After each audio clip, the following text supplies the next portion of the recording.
Welcome to Fairfield's 25th on the 25th. I'm Beth Nelson, co-chair of Fairfield's RAGBRAI celebration. And with me today is Joe Carr, also one of the co-chairs of RAGBRAI, Pat Doyle, the third co-chair, and Jim Green from the Des Moines Register, who's visiting us today. Jim comes down every other Tuesday morning to Fairfield at 7 a.m. and meets with the co-chairs and all the subcommittee chair people. So Jim, tell us, how'd you get this job anyway?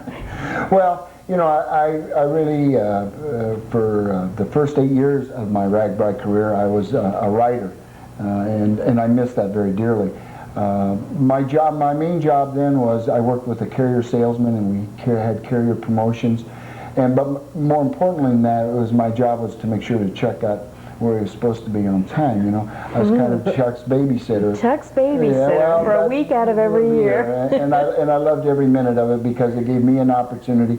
Because he talks to people all the time, as you can imagine, and he'd be conducting an interview, and I'd get to go do my thing. So that's the way I started. And then when Don Benson decided to retire, I applied for the job, and I was very fortunate to get it. And Don, I worked with Don for a full year, training, and he took lots of pains and efforts to train it, and it's grown, you know, in its complexity, I guess, in those years. So for the last, this will be my 5th year that I've had the job that I have, and I love every minute of it. And you're very good at it too. Tell me, RAGBRAI is usually the last week of July, so when do you actually start preparing for, say, this year's RAGBRAI? We meet in December. John, Chuck, and I meet, and we sit down and we say, okay, what communities do we want? We had 210 this year that had wanted RAGBRAI to come, and of course, as you know, we only stop at 8 overnight towns, so there are going to be a few people disappointed. But bottom line is that we sit down, we decide where we want to, you know, we say, John, where do you want to go? Chuck, where do you want to go? And so forth and so on. I think this year probably we had 2 communities in mind that we definitely wanted to go. Of course, Des Moines, because the Register is based in Des Moines, and it's our 25th year. And the other one was we wanted to get all 99 counties in, and so Lucas County and Chariton were the other 2. And then we go and see what, number 1, is the safest route that we can do. When we finished that meeting in December, we had 2 main routes with about 15 alternates on those beds. And when we went out in February and did it, I have never, this will be my 6th year doing this, we have never come back with the same route that we've ever left with. Did you see things that you'd like to see? Well, not so much that, safety is the big thing, and then you take the highway patrol. Lieutenant Hoskins went with us this year. And he's from Fairfield area. Yes, right. And he says, you know, Greenie, we don't have good visibility here. This corner's a left turn. I just don't think we should do it. So it all adds into the mix. Of course, Chuck, if we went by Chuck's, we would go like this for 250 miles every day so that we could stop in every community, you know. But it's an interesting mix, and bottom line, that safety is the thing that ultimately has what we're going to do and how we're going to do it. But through the years, RAGBRAI has gotten through 70% of the communities in Iowa. I believe it's at 75% of all the 600, or no, it's 900 and some communities. Wow. Amazing. And now this year you have hit all 99 counties. This year we've accomplished all 99 counties in Iowa. We've either been through state overnight, and so that's a tremendous amount of accomplishment. In 25 years, yes. I believe Fairfield sent a letter in, Pat. What? We've sent a letter in every year for the last 6 years that I've been on the chamber board, and trying to get them to come back. And our joke here in town, because our director, Mike Brewer, who has been here for 10 years, he left, and the year he leaves, it was the year we get him. So we figured maybe you were just holding things against him. No, you know, bottom line, it's that whole safety issue. You know, can we work it in to get the writers in and out safely? I mean, you got to consider that we're taking a small city, 20,000 people from one end of the state, and safety is bottom line the biggest issue that we have to be concerned ourselves with, and how we get them in and out. You know, that's and traffic flow. How many cars go on this highway? You know, we don't go on any road that has over 2,000 cars. I mean, that's just our limit. That's hard to do. Well, it is. And now, there's exceptions. When we come out of Indianola, we're going to go on 92. But we have the sheriff, and the local police chief, and the highway patrol have all worked it out. So if they feel comfortable, then we say, okay, you know.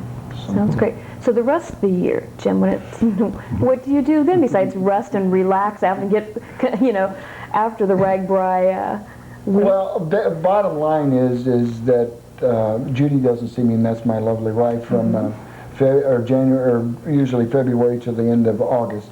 We will make our last town visits in September with what we call the critique, and everybody kind of gives us, how can we improve? You know, there's nothing written in concrete for RAGBRAI. And then I take that back, and basically the rest of the month of September I'm redoing the handbook and trying to get both of them done. There's one, of course, for the overnight towns, and there's one for the pass-through towns. And so, and we start all of our merchandise and everything is in December. That's all pre-ordered in December, as you can see with the flag up here. Right. That artwork was done in January. And so once you got the towns in December. Don Benson, my predecessor, knew every road in the state, and I, he did, And you will too. Yeah, well, you could say W40, he could tell you exactly where it goes and what kind of condition it is. I don't. A lot of times I have to go out in December and January after we do the route to see which is safe. So it pretty much is a year-round job, because there's a lot of things that have to be done. There's always like North Carolina is thinking about starting a ride, and I've been out there to try to help them. Arizona is trying to start one. I was out in Maine and Vermont last year. The Lung Association. The thing that they're trying to duplicate is how we get communities involved. So it's a year-round job, believe me. Well, the three of us and also our subcommittee chairs have been very impressed with the handbook.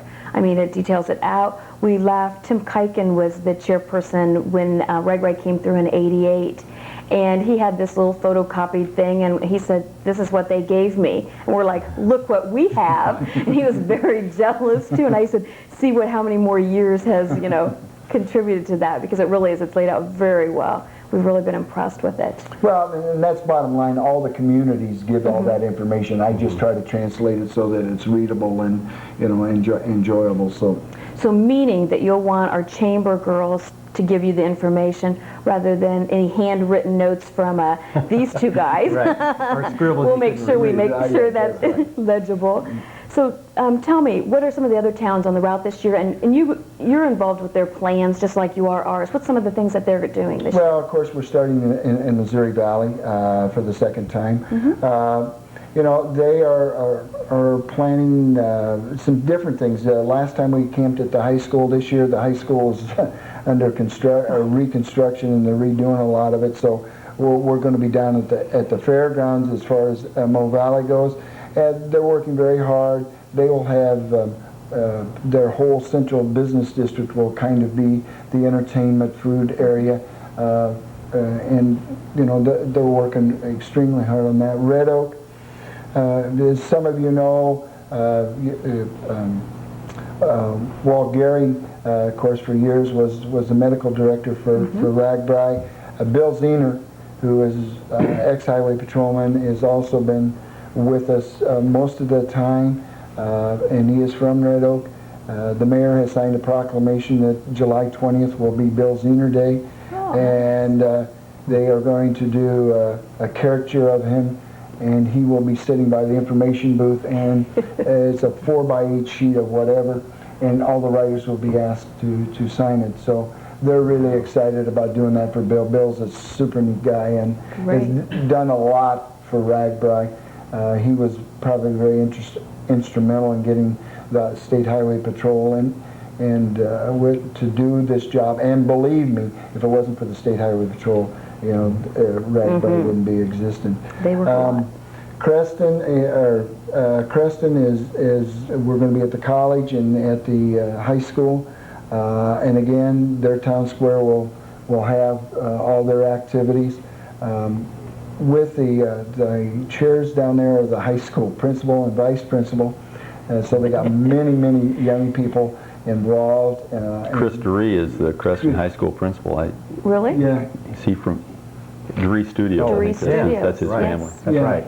And it, Fairfield people all over. Yes. yeah, right. Yes. and all the Couldn't be time. done without All it. No. And of course, there's a state basketball championship, so they are extremely excited about us coming, and most of their activities will be down around the train station and down in that area. So they should do the old RAGBRAI basketball team against their team. Right. Yeah, I am sure there's that a little somebody, idea for them. I'm sure somebody will give Offenberger the idea, and it will be done. But to this point, it hasn't been done.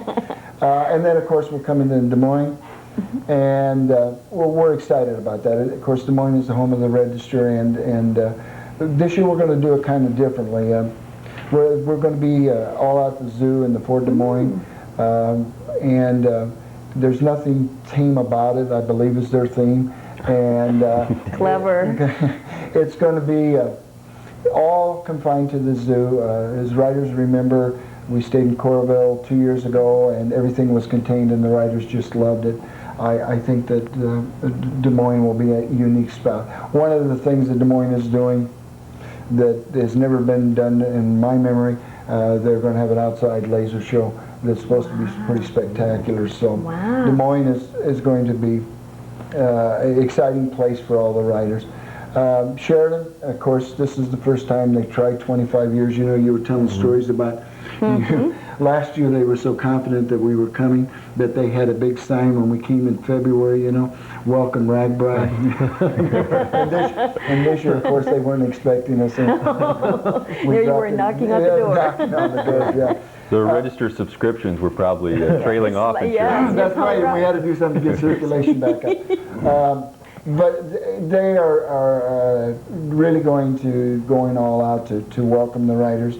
Of course, as you know, that's the home of Hy-Vee, and they're deeply involved with Hy-Vee, and so that will be, a very exciting spot. You people can tell them about what's going on here in this wonderful community. You know, I guess I don't want to forget Bloomfield. We got to get to Bloomfield. right. We got to get to Bloomfield. That's going to be a very, very interesting thing, because there's a lot of things.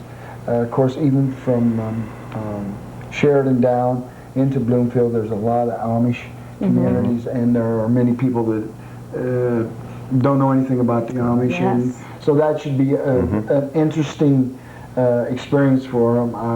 Bloomfield is working very diligently to put everything together, and I'm very confident. And again, we're going to be all down by the square. And so that it's going to be exciting down in Bloomfield, and they're working very, very hard to put it all together. And the thing that's neat in my job is, I've told you people here before, you know, I get to sit back, I get to see this whole growth process, you know, and all the communities are at a point where they're growing, because, you know, unless everybody gets together, everybody works, you know, and kind of gets out of their comfort zones, you know, it doesn't happen. And now it's beginning to happen. Everybody's saying, hey, we got to do it for the good of Fairfield or for whatever. And so, you know, it really, and this is when I really start getting excited, is when I see all these things happening, and things that couldn't have happened 3 years ago. And, you know, and I've said to you people before, you know, you take what RAGBRAI can do as far as pulling communities together, is look at Fayette last year. You know, a town of 950 people fed the multitude of 23,000 people, you know. It's incredible. And housed 2,000 in local homes, I think, Yes. too. Yes, yeah. I mean, there wasn't a house, there wasn't used, every blade of grass almost was used. You know, and the neat thing that you see is, well, come on in, you can use my shower, you know. And I mean, people were walking in and out of these places taking showers, you know. It really is gratifying to see that a community of, you know, and that's the smallest we've ever been in, is 900. And so it's kind of neat. And you people here, you know, I'm sure that in Fairfield, that you know, I'm extremely pleased with the job that you three have done. I think that you know, you've pulled this community together. And I'm excited, and we're excited about coming here. And of course, as you know, our medical coordinators are both from Yes, here, and yes. have been. All of our medical coordinators are Fairfield. right. So that, Yes. that How do makes you our do that? medical, one of the greatest. And it is. From Walt's time to Brian and Kim's, I have never heard a negative thing about the medical service. They run 4 ambulances. They're on the road 12 hours a day and do a phenomenal job. And I recently talked to one of the other ambulance people that had gone with them a couple years ago, and they just said the highest remarks about how they'd organized everything, and how the Des Moines Register had organized things too for their benefit to make their job easy. Well, people think that it is just all of a sudden it comes together. Like the medical, for example, we got to rent 4 ambulances. You got to meet all OSHA requirements, and then you got to go the day before, on the Friday before the ride starts. All 4 ambulances and people got to go in and be Iowa approved before we can ever get on the road. And there's just a lot of work that goes into that, And That's all these behind-the-scenes things that Yes. people don't realize that you do for the whole state, and that we alone are doing it for one town. It's just amazing. Well, and it's the people. It's the people of Iowa that do it. It's the communities that are willing to give, to share, and to care that make this thing happen, That's why there's people from all over the United States, from other countries, that I'm sure, here's our chance for people in Iowa to show a great hospitality. We are known in the Midwest for being friendly, and this is a perfect chance for us to show that. Well, Show off. and you know that they can't do this in Missouri. They can't do it in Illinois. And it's the fact. It's the people of Iowa, are willing to care and to share and to give. You can't find that anyplace else, and that's what makes it. Believe me, it's not the cornfields or the soybeans. They kind of look all the same. Right. So it's that caring and sharing that people give in Iowa that they want to come. We had all 50 states, District of Columbia, Virgin Islands, and 14 foreign countries that were represented last year. Now you say, what's the mix this year? I don't know. We're very diligently working on that, but probably in my next visit I'll be able to give you the demographics of the rides. That'll be Well, interesting. our mission statement is showing Fairfield's pride to the ride. You picked a great place to celebrate your 25th anniversary, and I think that's what we think Fairfield can do, is that the Iowa pride and Fairfield pride and people come together, and as a community we can do something that will hopefully have a lasting impact on some of the riders. Well, and I remember, you just talk about things that you can remember. I was riding the last time we were here, which is 88, and I can remember the square, and I can remember how wonderful the people here were, and the great hospitality. There's certain things that stick in your mind as a rider, and I think you people are showing a lot of pride, and I think the riders will leave with that feeling when we leave on the 26th. Pat, how has the Des Moines Register helped as a co-chair in just the organization for here in Fairfield? Besides the handbook, which is just, without it, I don't know how we'd get it done. They had a meeting in Des Moines, the Register put on, with host towns from last year were there, as well as host towns from this year. So it was a chance for us to ask them questions about specific things that were problems, and that was a great idea. I mean, I learned more at that one-day meeting, and Joe attended that too, and I think Deb Carlson, right? And that was fun. And it happened to be a day when we had all the snow, the blizzard. That's right. I went in the ditch on the way home, Jim. So I got a tow bill coming. I'll send that to exactly you. right. Forward there. Right. But that was a real help. I mean, I think that's something that continue to do, because it really helped a lot. And Jim coming every 2 weeks helps quite a bit for us. It's a chance for us to ask the questions about what other towns are doing, what things have been done in the past. That we don't know the answers to, so our co-chair people can ask us. So. It's good to have that sounding board if we begin to have some ideas that there may be problems with, to have Jim kind of bring us back in line and tell us what might work and what might not, and give us some focus. Right, and Tuesday, the 13th, we'll be also on the ICN with other towns that are on the ride this year, and so we can talk back and forth to the other towns. And I'm really looking forward to that too, because you know that some of them are having some of the same challenges that we are. So that will really be fun. You know, it's when everybody gives that you really learn. And when people just express opinions, that's the real neat part of this whole thing. You know, the important thing is that I've told all of you, and it's one of my favorite statements, you know, when we pull out, if you three can look me in the eye when we pull out and say, hey, Greenie, everybody in Fairfield, Iowa was involved, we've been a success, you know, and that's the biggest thing that we want to do. The only one, I got one more town, you know, I got Fort Madison. Oh, Fort Madison. Yeah. Right. Yeah. The last night, and they're doing a great job. You know, the river, they haven't been flooded, and we're all going to be down there by where the boat in the fort is, and I think they're doing an excellent job. Everything will be in that confined area. Parking and traffic control are two of their biggest issues because, you know, all of a sudden they're going to have 13,000 cars, you know, coming up to pick people up and stuff like that. So that's right. And we worry about that here too, about the same kind of issues, traffic control and things. Well, and you're going to have an influx. There's no doubt, because it's the last day, and you know that, and how many extra people, because along the river there are a lot of bikers, and there will be a lot of people that come in to join to celebrate with us on our last day. So. We hope so. We hope so. You talked about volunteerism. Joe, you went to the volunteer recruitment meeting the other day. So, what are we at? 3/4 of the towns all signed up to help? Yeah, close. Or where are we at? Close. Okay. Yeah, Jim Edgston and Marcia Gaines are our volunteer chair people, and we have had a lot of people come forward to volunteer, but we need more and more. The concept of needing 1,000 volunteers is kind of what we need. That includes like people in service organizations who would be serving food and so forth. But we do have a major need for volunteers. We need people to volunteer for housing, to put up people. We need a lot of volunteers for our beer garden. We're thinking that around 100 people for that. The information center will need a lot of volunteers. Hospitality wants to have people lining the routes, and also have people just sort of around to help people and identify any problems that might come up. So we have a big need for volunteers, and people can contact the chamber office to volunteer, or Jim Edgston even said they could call him. Oh, they'll fill up his answering machine. Right. That's wonderful. That's really great. Before we close, anything else, Jim?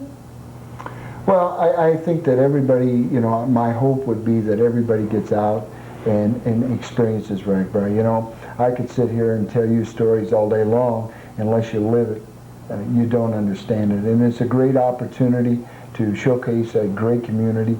And we're excited, you know, John, Chuck, and myself and the Register are excited about coming back to Fairfield, because we had such a great time the last time we were here. And I think that it's just an opportunity for people to get out and meet people from all over the world.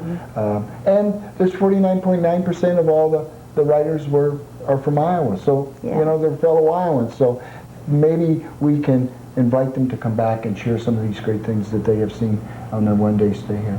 Thank you. We want to thank you for choosing Fairfield, your 25th anniversary, and you'll be in town on July 25th.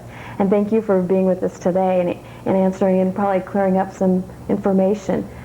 Please stay tuned, I guess, for next week. So we'll be airing Fairfield 25th on the 25th each Friday evening, and it'll air again throughout the weekend.